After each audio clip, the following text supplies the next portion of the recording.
O'zbekiston milliy terma jamoasi bugundan Atlanta United jamoasiga qarashli mashg'ulot bazasida Jahon chempionati uchrashuvlariga tayyorgarlik olib boradi. Terma jamoamiz ishtirokida bugun ommaviy axborot vositalari vakillari va muxlislar uchun ochiq mashg'ulot tashkil etadi.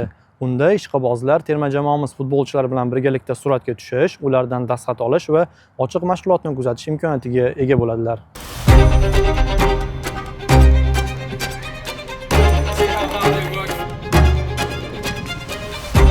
Birinchi yig'inda jismoniy tayyorgarlikka ko'proq e'tibor berildi и bu narsa уже sekin ko'rinishda boshladi deb o'ylayman, chunki Niderlandiya bilan o'yinda ham уже bola 90 minutga tayyor и buni ko'rish mumkin.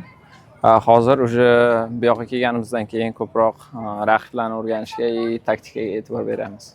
No, it's an honor to be coached by him. Of course, he's a big player. He got the Ballon d'Or and he got the World Cup also, and I think he will bring us more experience and he will teach us more things. Jahon chempionatidan oldin baribir hayajon bo'lishi tabiiy, chunki agar hayajon bo'lmasa, bilmadim qanaqa bo'ladi, lekin o'zimga ishonch ortgan и Jahon chempionatiga tayyorman. Bu haqida, jamoamiz haqida ham xuddi shu gapni ayta olaman.